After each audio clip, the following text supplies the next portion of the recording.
도널드 트럼프 행정부는 최근 한미 합동 설명 자료를 통해 한국의 평화적 이용을 위한 우라늄 농축 및 사용 후 핵연료 재처리 절차를 지지한다는 입장을 밝혔습니다.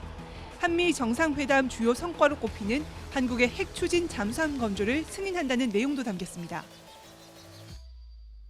지난 한미 정상회담을 통해 한국 해군의 수건 사업이었던 원자력 추진 잠수함의 획득이 가시화되었다. 원자력 추진 잠수함은 현대 해군 강국을 상징하는 대표적인 전략 무기로 손꼽히고 있다. 역사적으로도 포클랜드 전쟁 당시 영국의 원자력 추진 잠수함은 아르헨티나의 순양함을 격침하며 그 위력을 증명했는데 2025년 격동하는 국제 정세 속에서 방산, 안보 분야 이슈는 무엇이었는지 뉴스멘터리 전쟁과 사람에서 지금 바로 시작합니다. 전쟁 없는 세상을 꿈꾸기에 전쟁을 연구합니다. 안녕하세요. 뉴스멘터리 전쟁과 사람 허준입니다. 안녕하세요. 윤지연입니다. 이번 시간 함께 하실 두 분 모시겠습니다. 홍희범 편집장님 그리고 태상호 기자님 나오셨습니다. 어서 오세요. 안녕하세요. 안녕하세요. 반갑습니다. 네. 드디어 저희 이 이야기를 할 시간이 왔습니다. 무슨 이야기냐? 올해 또 총정리를 할 연말이 다가왔습니다. 그러네요. 그래서 이번 시간과 다음 시간은 저희가 올해 우리 2025년의 국방 이슈를 총정리하는 시간을 가져볼 텐데요. 아무래도 올해 가장 깜짝 많이들 놀랐던 것이 이제 하반기에 있었던 이 원자력 추진 잠수함이 아닐까 싶은데 관련 소식을 좀 간추려 주실까요? 제가 군사 전문 기자 생활을 20년 넘게 했는데 제 기간을 돌이켜 봐도 이 이야기가 가장 놀라운 소식이 아니었나 싶어요. 일단 경주 아시아 태평양 경제 협의체 APEC이라고 하죠. 네. 정상 회의를 계기로 한미 정상회담이 열렸죠. 이재명 대통령이 10월 29일 한미 정상회담에서 전격적으로 원자력 추진 잠수함 연료를 공급해 달라고 미국 트럼프 대통령에게 요청을 했습니다. 네. 그리고 이튿날 도널드 트럼프 미 대통령이 원자력 추진 잠수함을 건조할 수 있도록 자신이 승인할 것이다 라고 밝혔죠. 말씀하신 대로 이 원자력 추진 잠수함은 우리 해군의 수건이기도 했고 무려 30년 정도를 이제 이어온 사업인데 이 역사를 한번 얘기를 해주실까요? 일단 첫 번째는 김영삼 정부 때입니다. 1차 북핵 위기가 그때 있었죠. 그러면서 원자력 추진 잠수함 건조에 대한 이야기가 나오고 있었고요. 이후 역대 정부에서 꾸준하게 어쩔 때는 물 위에서 어쩔 때는 물 아래서 역시 잠수함이라서 그런지는 모르겠지만 자 노무현 정부 당시 4,000톤급 원자력 잠수함 사업을 추진을 했었는데 그때 모종의 이유로 좌절이 됐고요. 그리고 문재인 정부에서는 미국의 원자력 잠수함을 도입하는 사업을 추진했었는데 그때도 좌절이 됐습니다. 잘 알려지진 않았지만 윤석열 정부 당시에서도 원자력 추진 잠수함의 연료를 구매하기 위해서 미국과 다른 국가들을 접촉을 했었다라는 루머가 있고요. 그런데 역시 역시 좌절이 됐고 이 번번이 좌절하게 되는 데에는 이유가 있어야 되지 않습니까? 그 중에 하나는 제가 모두에서 말씀드린 미국의 핵 비핵산 정책이 하나 있는 거고요. 그리고 또 다른 거는 무기 체계, 원자력 추진 잠수함이라는 무기 체계에 가지고 있는 그 뜻 때문에 그렇습니다. 전형적인 전략 무기예요. 그러니까 한국하고 미국이 뜻이 맞아서 그래 한국이 원자력 추진 잠수함 운영해도 돼라고 결정할 수 있는 게 아닙니다. 지역의 군사 균형을 깰 수 있기 때문에 주변 국가들의 어느 정도 동의가 필요합니다. 많은 사람들은 이게 에이펙 회담에서 그냥 한국의 대통령이 이재명 대통령이 훅 질렀는데 트럼프 대통령이 훅 받았다라고 생각을 하는데요. 그럴 리가 없죠. 사실 전략 무기라는 게 그렇게 나 그거 원해요.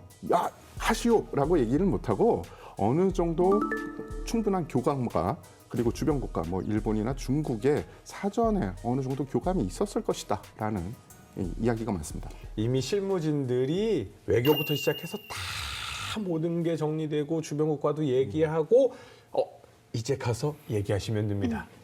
밑밥이 다 깔려 있어야 가능한 일이죠. 근데 사실 과거에도 계속 그렇게 쌓아왔지만 무산되고 좌절됐는데 왜 갑자기 어쩌다가 이 시점에 미국이 허용을 해주는 건지 이게 또 궁금하거든요. 많은 이유가 있겠지만 아마도 트럼프 대통령의 책상 위에 올려진 정보가 가장 중요했을 것 같아요. 그러니까 트럼프 대통령의 생각을 바꾸기 위한 가장 중요한 것은 주변 국가들의 동향이 아닌가 싶어요. 일단 북한이 원자력 추진 잠수함을 자신들이 개발을 했다라고 하고 그리고 심지어 증거가 되는 사진도 공개를 했습니다. 일본도 우리도 원자력 추진 잠수함을 갖는다라고 얘기했고요. 호주도 지금 선상에 올라 있고요. 그런 와중에 트럼프 대통령이 보기에는 지금 시점에서 대한민국도 시작을 해야 될 때가 아닌가라고 결심을 한 게 아닌가 싶어요. 그래서 많은 사람들이 지금 환호하고 있어요. 네. 특히 해군 출신 분들은 드디어 우리가 수건 사업을 갖게 되고 이 앞으로 우리나라를 잘 지킬 수 있는 무기 체계를 갖게 되는구나라고 이야기를 하는데 우리가 조금 여기서 생각해 봐야 될 점 그리고 고려해야 될 점들이 많습니다.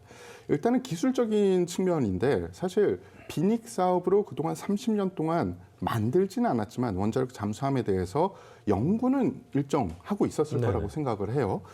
그렇기 때문에 기술적으로 힘든 부분은 당연히 있겠지만 그거는 대한민국 정도면 극복을 할 수 있다라고 보는데 문제는 뭐냐? 한미 원자력 협정 개정해야 됩니다. 법을 바꿔야 되는데 우리의 법만 바꾸는 게 아니라 미국의 법도 바꿔야 돼요. 그리고 핵 연료 확보인데 핵 연료가 그냥 한 가지가 있는 게 아니라 왜 우리 주유소 가면 여러 가지가 있잖아요. 그건 그냥 연비 차이 날 뿐인데 이것은 천문학적인 돈의 차이가 되고요. 그리고 어떤 것은 무기로 쓸 수 있고 어떤 것은 무기로 쓸 수 없습니다. 연료에 대해서 말씀드렸잖아요. 연료는 크게 이렇게 생각하시면 됩니다. 하나는 전홍축이고 하나는 고농축입니다. 네. 근데 고농축은 뭐 100%다 그렇지 않지만 무기화가 가능해요. 네. 그래서 협정이 개정된다고 해도 많은 전문가들의 예측은 미국이 고농축 연료를 대한민국에게 허가하진 않을 거고 처음부터 아마도 전홍축으로 갈 것 같다라고 이야기를 합니다. 근데 궁금한 게요. 홍일박 편집장님은 이 기사를 딱 처음 접하고 어떠셨나요? 이게 보니까 네. 미국의 어떤 원자력 잠수함 보유 현황하고도 관계가 있겠다 이런 생각이 하는 분들이 계시더라고요. 이게 무슨 얘기냐면은 미국은 현재 뭐 단독의 정말 세계 1위의 원자력 추진 잠수함 보유국이고 앞으로도 그럴 거긴 한데 문제는 미국은 다른 나라보다 많은 양의 원자력 잠수함을 필요로 하는 나라예요. 아무래도 전 세계의 제해권을 다 장악해야 되니까. 근데 문제는 앞으로 지금의 숫자를 유지하기 힘든 그런 상황이 됐다. 이런 얘기예요. 무슨 얘기냐면요. 지금 미 해군의 잠수함 중에 상당수가 노후화돼 있어요. 뭐 지금 40년 된 잠수함들도 있고 이러다 보니까 내년까지는 퇴역을 할 거다 이런 전망이 있고 이런 식으로 자꾸 퇴역하는 배들은 자꾸 늘어나는데 문제는 뭐 지금 마스가 얘기 나오잖아요. 뭐 지금 미국이 조선 역량이 딸린다. 근데 문제는 잠수함도 마찬가지라 더 이상 옛날 같이 정말 잠수함을 좀 속된 말로 숨풀숨 뽑아내는 막 찍어냈었죠. 그런 시대는 이제 다시 오기 힘들다 이런 얘기예요. 그렇기 때문에 우방국들한테 원자력 추진 잠수함 전력을 조금 허용을 해줘가지고 우리의 짐을 좀 덜자 이런 얘기인 것 같아요. 실제로 보면은 우리나라뿐 아니라 일본도 지금 원자력 잠수함 건조를 하겠다고 미국에 시그널을 보냈더니 상당히 긍정적인 반응이 나온 상황이거든요. 그리고 이미 지금 사례가 있는 게 냉전 시대에 일본 같은 경우 해상자위대가 사실상의 미 해군의 좀 부족한 대잠 전력 및 대기뢰 전력, 소해 전력을 아주 크게 보충해주는 그런 역할을 했거든요. 그런 역할을 한일 양국의 원자력 잠수함 배치를 통해서 어느 정도는 좀 원하고 있는 게 아니냐. 근데 미국이 그거를 유지하다가 야 이제는 조선소도 없고 기술도 떨리고 사람도 부족한데 이거 어떡하냐? 그러면 배 잘 만드는 애들하고 우리가 같이 공유를 하면 되잖아요. 이렇게 해서 함께 공유를 하는 바탕으로 가고자 하는 잠수함 전력사령관 등을 지낸 데릴 커들 미 해군 참모총장이 방한을 계기로 내외신 기자간담회를 열었습니다. It's an historic moment for both of our countries that the United States has made a commitment to move forward with helping Korea build nuclear-powered fast-attack submarines. 다만 자국의 주권 자산인 함정을 국익에 따라 어떻게 운영하든 미국이 관여하거나 제한할 사안은 아니라며 다양한 선택지가 있을 거라고 덧붙였습니다. 그게 우리 입장에서도 어떻게 보면 필요한 부분이 있는 게 결국 원자력 잠수함이라는 거는 제일 큰 문제는 핵연료 처리거든요. 그렇죠. 그거를 어떻게 보면은 미국에 위탁을 하는 그런 형태가 될지도 모른다는 관측들이 있어요. 왜냐하면 네네. 국내에서 해결료를 뭐 교체를 한다든가 뭐 나중에 다 쓴 해결료를 처리한다든가 이러면 난리가 나지 않습니까 지금. 근데 이 부분을 이제 미국에 어느 정도 위탁할 수 있다 그러면은 고민거리 중 하나는 어느 정도 해결이 된다는 거죠. 제일 처음에 이 핵추진 잠수함에 대한 이야기 나왔을 때 이런 분들도 있었어요. 아니 핵폭탄도 아니고 그냥 뭐 잠수함인데 뭐 그렇게 호들갑이야. 그런데 핵추진 잠수함이 어느 정도로 대단한 이 비대칭 전력인지 알 수 있는 게 보유국이 얼마 안 되죠. 그렇죠. 사실 원자력 추진 잠수함 현재 보유한 나라가 6개국밖에 없어요. 그나마 이 6개국 중에서도 실제 전력으로서 지금 제대로 운영하는 나라는 5개밖에 없고요. 지금 재밌는 게 이게 딱 5대 핵보유국 있죠. 네네. 그거 정확히 일치합니다. 미국, 러시아, 중국, 영국, 프랑스 이 5나라인데 갖고 있는 잠수함의 숫자도 거의 이 핵탄두 보유량하고 비슷한 거의 그 레벨입니다 지금. 그럼 이 정도면 오히려 핵 미사일보다도 보유 국가가 적다라고 느껴지는 거예요. 어떻게 보면 그렇죠. 네. 지금 인도, 파키스탄 둘 다 핵미사일 갖고 있고 이스라엘이 갖고 있고 북한도 뭐 이미 기정사실화된 상태인데 그 중에 지금 인도는 지금 뭐 이제 간신히 두 척이라 지금 사실 전력화됐다고 하긴 좀 무리가 있고 북한은 이제 지금 막 만들려고 한다고 주장하고 있고 이스라엘과 파키스탄은 그냥 아직 아마 힘들 것 같아요. 당분간 그 두 나라는. 그러면 도대체 이 원자력 추진 잠수함에 도대체 얼마나 대단하기에 이렇게 예. 보유국들도 적고 만드는 데 있어서도 굉장히 많은 제약을 받는지 좀 약간 맛보기로 좀 설명해 주실 수 있을까요? 예. 일단 원자력 추진 잠수함이라는 게 잠항 기간이 그러니까 수중 작전 기간이 굉장히 길어요. 간단히 얘기해가지고 사람이 버틸 수 있으면 얼마든지 물속에 있을 수 있어요. 미 해군 같은 경우는 원자력 잠수함의 맥시멈 잠항 기간을 한 달, 그러니까 수중에서 활동해서 한 달로 억제하고 있는데 연속 잠항을 배 자체의 문제가 아니라 야, 한 달 동안 물속에 있으면 사람이 버티지 않냐. 사람이 미친다 이거죠. 그렇죠.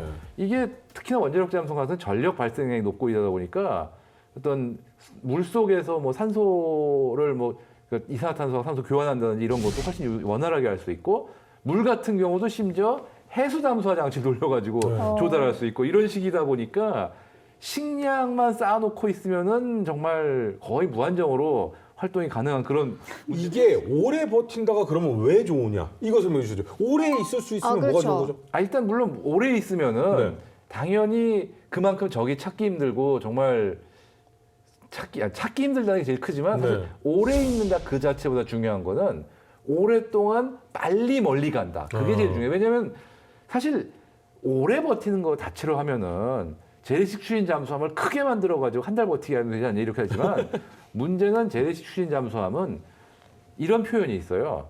재래식 추진 잠수함은 움직이는 기뢰마치다. 무슨 얘기냐면은 바로- 움직일 수는 있지만 능동적으로 적을 추적하고 쫓아다니지는 못하고 일단 이동한 다음에는 이동한 그 자리에서 가만히 기다리고 있어요. 가만히까지는 아니고 물속에서 이렇게 막 적극적으로 쫓아다니고 그러기에는 수중 행동 반경과 수중 행동 시간 자체가 짧다 이거죠. 네네. 근데 원자력 잠수함은 한 달 동안 있으면서 한 달 동안 빨리 다닐 수가 있어요. 소리 없이 강하죠. 그렇죠. 그러니까 한 달 동안 대서양을 건널 수도 있고 태평양을 건널 수도 있고 적의 수상이 있다 일주일 동안 쫓아낼 수도 있고 재래식 추진 잠수함은 이게 안 되죠.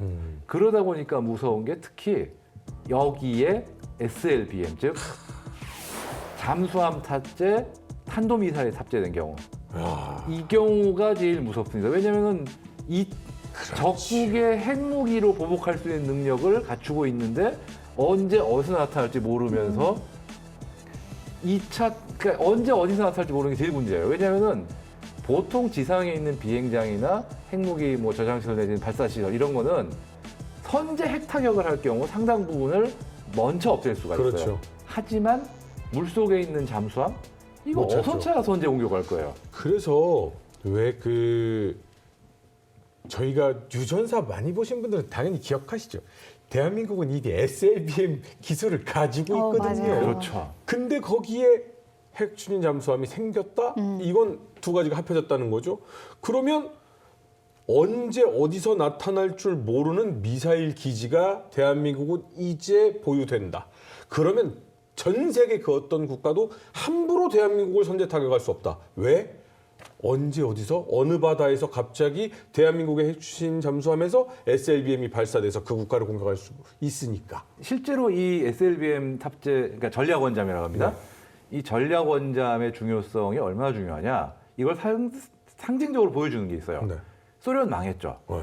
그래서 러시아가 정말 90년대부터 2000년대 초반까지 정말 경제가 완전히 나락으로 갔잖아요, 그렇죠. 진짜.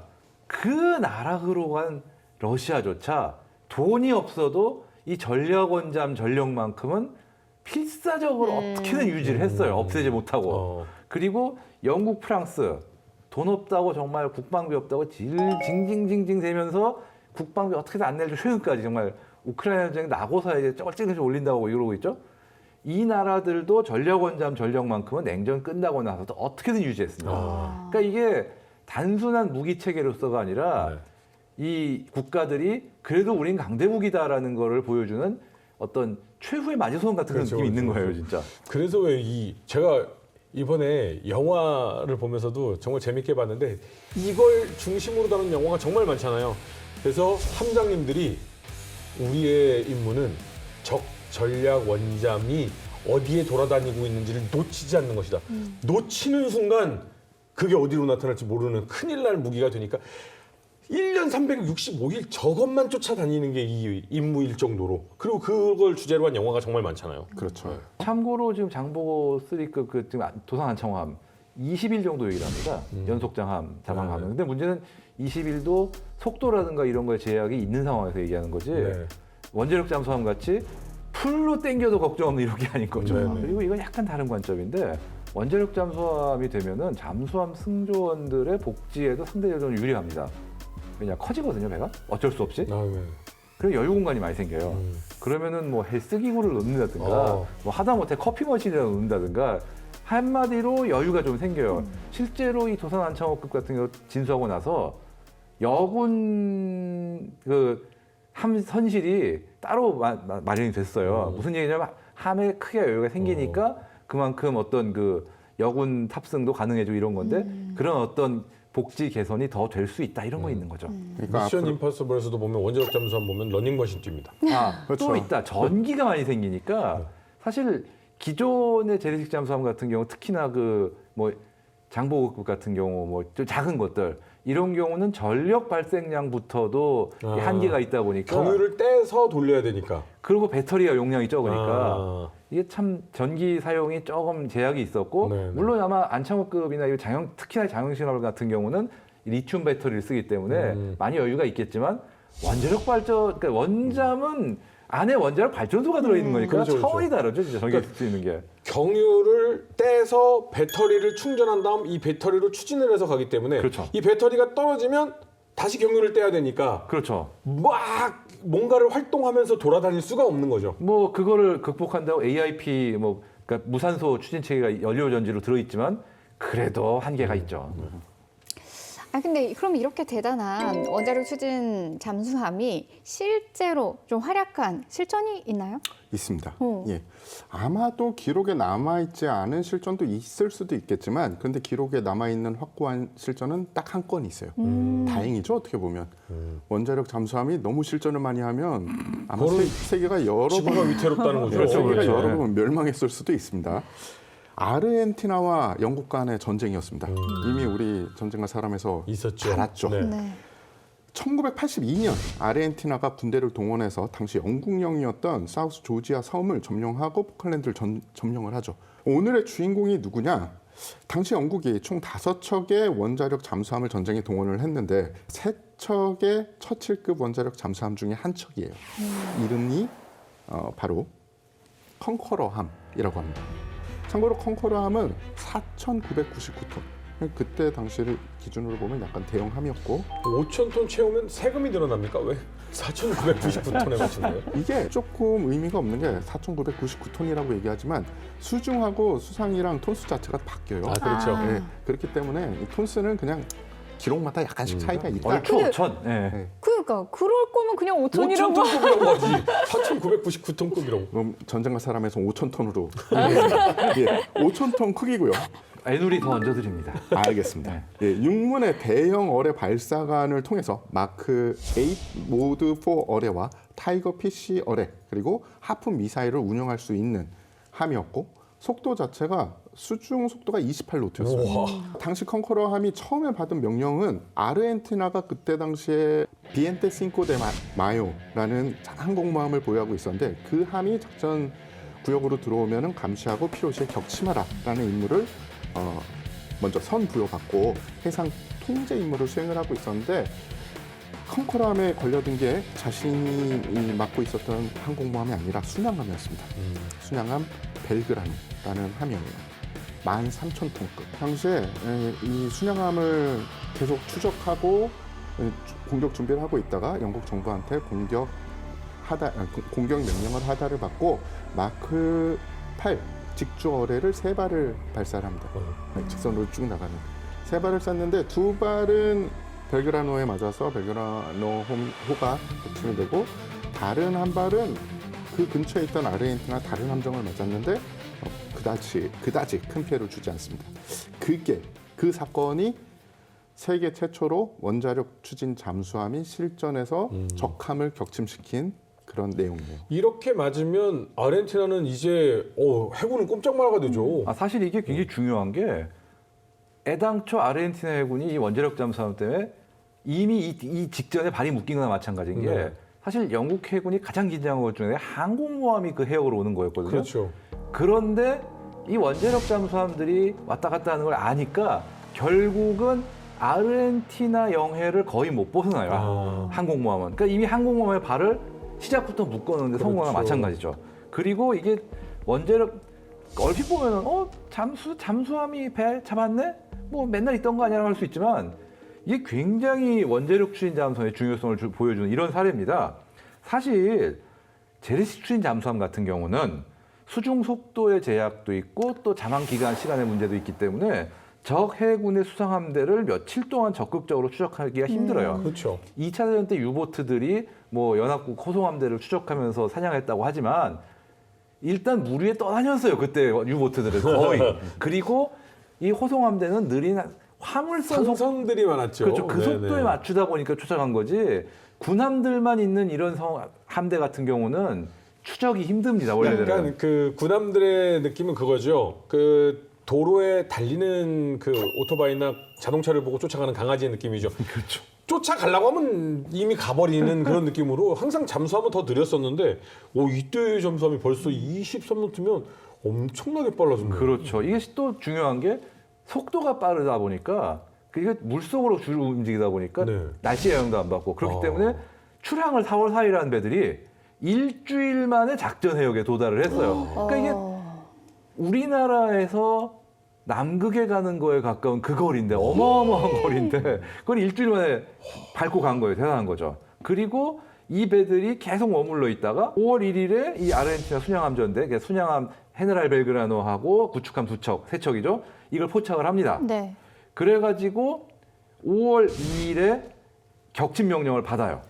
그러고는 바로 그날 격침을 합니다. 그러니까 계속 쫓아다니다가 명령 받자마자 그냥 잡은 거예요. 그만큼 아주 그냥 추적 능력이 탁월한 거죠. 네. 재밌는 게 있는 게 이게 헤네랄 벨그라노가 13,000톤이라는 이유가 2차 대전 때 건조한 배입니다. 그러니까 미국한테 넘겨받은 중국 순양함이에요. 재밌는 게 이때 쓴 어뢰가 이것도 2차 대전 때 만든 거예요. 이거를 왜 썼나? 두 가지 이유가 있어요. 먼저 유도어뢰의 신뢰성을 좀 못 믿은 것도 있지만 또 하나가 이게 좀 옛날 어뢰, 중어뢰다 보니까 이 탄두가 장약이 많아요. 자격이. 그러다 보니까 저건 2차 대전 때 순양함이면은 장갑이 단단하지 않겠냐. 네. 그래가지고 센 놈으로 때리자. 이런 것도 있었고. 그래서 진짜 그 당시로 쓴 첨단 장비였던 원자력 잠수함이 40년 묵은 어뢰로 40년 묵은 배를 잡은 참 그런 경우죠. 자, 이쯤 되면 정말 궁금한 게 네. 그 오래된 아르헨티나와 영국의 전쟁에서도 쓰였던 원자력 추진 잠수함이 크기가 어느 정도 되고 이 정도 무기를 갖췄다라고 하는데 만약에 우리가 갖게 된다면 어느 정도 급을 갖게 될까? 일단 네. 지금 쉽게 예측하기 힘든데, 근데 뭐 사실 우리가 그래도 이제 십몇위권의 상당한 경제 대국이 되고 네. 하다 보니까 어떤 체급의 배를 어떻게 무장시켜도 이상하지 않을 경제력이긴 하지만 그럼요. 그래도 여유라는 게 늘 있으니까 무리하기 힘들잖아요. 그런 어떤 여러 가지 상황을 보니까 배의 체급은 한 5, 6천 톤급 정도가 되지 않을까 생각을 합니다. 잠수함은 뭐 아주 크기가 그렇게까지 중요한 건 아니니까요. 아니 사실 아주 어떻게 보면 중요하긴 한데 그래요? 왜냐하면 결국은 큰 만큼 오래 잡되 너무 멀리까지 갈 수 있거든요. 근데 우리나라 해군이 아무리 지금보다 멀리 간다 그래도 뭐 설마 이 영국 해군 같이 뭐 남극까지 간다, 북극까지 간다 이렇게까지는 안 할 거 아니에요. 태평양 건너갈 일은 사실 많지 않을 것 같아요. 뭐 하와이 정도까지는 가겠죠. 뭐 연합작전하고 이러느라. 근데 5천 톤급 정도 돼도 하와이까지 원자력 추진 잠수함 충분히 가죠. 덮었죠. 이게 네. 이 컨커러만 해도 5천 톤 가지고 저기까지 갔으니까 지금 그리고 또 현재 이미 4천 톤에 근접하는 장형실함 이런 것도 있기 때문에 이제 그걸 베이스로 좀 더 키워서 원자로 넣는 정도로 가지 않을까라고 많이들 생각들을 하고 있습니다. 그리고 무기 체계를 뭘 넣냐 이게 참 흥미로운 부분인데 네. 우리나라는 이미 잠수함에 넣을 수 있는 무기 체계를 다 갖고 있어요. 네. 어뢰 갖고 있죠. 대한미사일 갖고 있죠. 그 어뢰 대한미사일 잠수함에서 운영하고 있죠. 국산을. 네. 심지어 SLBM까지 갖고 있습니다. 가지고 있죠. 그러니까 지금 풀세트로 잠수함 무장은 다 가지고 네. 있어 버렸어요. 지금 네. 이런 나라가 드물어요, 진짜. 기술력과 모든 걸 다 가지고 있는데 완제품을 만들 허가증을 아직 못 갖고 있었던 거예요. 그러니까요. 그렇죠, 그렇죠. 예. 이 약간 준비된 자만이 이제 뭘 그렇죠. 거머쥘 수 있다란 말이 네. 여기서 나올 수 있는 것 같아요. 비로소. 아니 그래서 지금 농담이 나오는 게 네. 한국아 잠수함은 원자력 잠수함을 얼마 정도 걸리겠니? 한국에 그랬더니 한국이 10년 걸린다. 그랬더니 네. 9.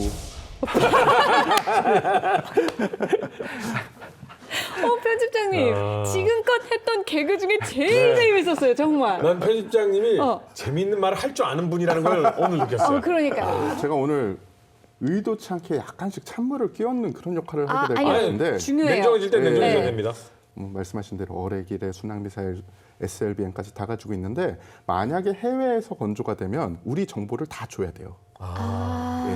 그렇죠. 그래서 그럴 경우에 아무리 우방국이라도 뭐 미국도 마찬가지입니다. 우리에게 모든 무기 정보 주지 않아요. 많죠. 네, 저희도 사실은 이 정보를 다 줄 수는 없는 거예요. 아무리 우방이라도. 그렇기 때문에 만약에 미국에서 건조된다. 그러면 우리가 어떤 잠수함을 원한다고 정확하게 얘기하기 애매한 상황이 될 수도 있어요. 그래서 어떤 무기 체계는 기밀을 유지하기 위해서 빼야 되는 경우도 있습니다. 그래서 그런 것들도 다 생각을 하면 한미가 공동으로 발표한 팩트시트에서 미국은 한국의 핵추진 잠수함 건조를 승인했다고 명시했습니다. 잠수함 건조를 어디에서 할지는 팩트시트에 담기지 않았지만 대통령실은 국내 건조를 전제로 미국과 협의가 진행되어 왔다고 강조했습니다. 대화의 모든 전제가 한국의 원잠은 한국이 건조한다. 다만 트럼프 대통령이 건조 장소를 하나오션이 인수한 리플리 조선소로 지목한 적이 있고 연료 제공을 위한 별도 협정이 필요할 수 있어 추가 협의 가능성은 남아있는 것으로 보입니다. 우리가 잠수함을 갖게 됐다라는 이 자체로만 지금 너무 좋아할 게 아니라 앞으로 어떻게 진행을 시킬 건지에 대해서 더 촘촘한 계획이 필요해요. 근데 그건 비밀. 왜냐면 이걸 얘기하면 그거 막혀요. 방법은 분명히 있을 거예요. 해군이 그리고 있는 우리에게 적합한 원자력 추진 잠수함은 이미 있다고 봐요. 그런데 이거를 어떤 식으로 어디까지? 풀어나갈 건지가 지금 중요한 그렇죠. 게임이 된 겁니다. 아니 그리고 왜 현재 한미 원자력 협정 개정을 통해서 우리가 보유할 수 있게 된 핵 연료는 20%의 전홍축 우량 유미될 가능성이 이제 높다라는 의견들이 많은데 그렇다면 여기서 계속 나오는 전홍축과 고농축의 우량 차이는 어떤 건지 이것도 한번 짚어봐야 될 것 같습니다. 저도 핵 전문가가 아니라서 국내에서 이쪽의 권위자분한테 계속 여쭤봤습니다. 가장 쉽게 저 같은 사람도 알아듣게 말씀해 주세요라고 얘기했더니 나이가 드신 분은 이 표현을 쓰시더라고요. 저농축, 즉 20% 정도 농축된 거는 네가 연탄 2장을 가지고 있어. 그리고 100%에 가까운 90% 이상은 연탄 10장을 가지고 있어. 어떤 게 더 오래 가고 오래 쓰겠냐 라고 보면 되는데, 그 중요한 게 뭐냐면은 그러면 자꾸 연탄 채우면 될 거 아닙니까? 라고 생각을 할 수 있잖아요. 그런데 잠수함이라는 물건은 배처럼 어느 일부분만 이렇게 들어가서 고칠 수 있는 물건이 아닙니다. 워낙에 형체 자체가 특별하고 작은데 모든 거를 집어넣다 보니까 수리를 해야 되면 잠수함 기술자들은 케이크를 썬다라는 얘기를 합니다. 즉 절개를 해서 이렇게 띄어내서 그 부분을 수리를 하고 다시 붙여야 돼요. 그렇기 때문에 연료의 수명이 길다라는 거는 굉장히 큰 장점이 될 수밖에 없는 거죠. 왜냐하면 20%는 10년에 한 번 혹은 10년 전에 한 번 연료를 교체하려면 잠수함을 드라이독에 올려놓고 절개를 하고 교체를 하고 다시 붙여서 해야 된다는 거예요. 그럼 대공사라는 뜻이고, 그러면은 만약에 우리가 원자력 잠수함을 한 척 가지고 있는데 그 공사를 한다. 그럼 전력이 그만큼 비겠죠. 그렇죠. 그리고 오염도 발생을 할 겁니다. 그렇죠. 어느 정도 오염은 발생할 수밖에 없거든요. 그런데 90% 고농축이다. 그러면 30년 정도 쓴다고 그래요. 대부분. 30년 정도면은 쓰고서 퇴역시키는 국가도 있어요. 그러면 퇴역할 때까지 한 번도 바꿀 필요 없이 계속 그냥 조금 그 메인터넌스만 하면 계속 운행을 할 수 있다라는 거죠. 태기 기자님 말씀하셨지만 저농축 우라늄이 쓰는 배들이 있긴 있어요. 대표적인 게 프랑스의 쉬프랑급이거든요. 지금 프랑스의 주력 공격 원잠이고, 그 전에 건조된 루비급도 아직 운용 중인데 이 배도 저농축 우라늄을 사용합니다. 참고로 저농축 우라늄이 무슨 얘기냐면은 우라늄 235, 즉 원자폭탄 원료죠. 네. 이거의 비율이 20% 미만인 어떤 우라늄 해결료를 얘기하는 거거든요. 원자력 발전 같은 경우는 5% 정도만 있어도 원자력 발전이 돼요. 그 미만에서 보통 씁니다. 프랑스 같은 경우는 7.5% 정도 쓰고 있고요. 그리고 20%까지는 핵무기를 만들 수 없다. 이렇게 얘기를 하고 있는 거예요. 근데 다만 저농축이라도 5% 넘어가면은 이거는 좀 불안한데, 그래서 원자력 추진 함정의 연료로 쓰려면은 좀 미국이나 어떤 상대국의 동의가 필요하다. 이렇게 된 거고요. 이게 지금 말씀하신 대로 저농축 우라늄 함정은 고농축 우라늄 함에 비해서는 아무래도 이 교체 주기가 짧죠. 근데 안전도가 높고, 근데 핵무기 개발에 대한 우려도 많이 잠재울 수 있다. 이런 얘기가 있죠. 지금 재밌는 게 호주 같은 경우는 지금 이 원잠 계획을 하거든요. 그런데 고농축 우라늄을 써요. 대신에 실질적으로 영국이 만들어주는 수준입니다, 지금. 만들어서 그냥 그러니까 원자로 호주에서 최종 조회를 하지만 OEM으로 핵심이 되는 그 원자로는 영국에서 만들어서 주는 이런 수준이에요. 근데 그러다 보니까 지금 굉장히 지금 비용이 미친 듯이 올라가고 있죠. 지금 납기도 굉장히 늘어지고 있고. 지금 참고로 이 쉬프랑급 같은 경우는 저농축 우라늄이라는 것도 있지만 선체의 체급 자체가 우리나라하고 되게 비슷한 어떤 현실에 있어요. 왜냐하면 한 4,500개에서 5,000톤 사이거든요. 딱 지금 우리가 예상하는 수준, 그 정도가 되는 거고. 근데 재미있는 게 이거보다 전에 건조해서 아직까지 운영 중인 루비급이라는 게 있는데 이거 진짜 작아요. 2,600톤. 어떻게 이 크기로 원자력 잠수함이 나올 수 있지 싶은 수준인데 있더라고요, 진짜.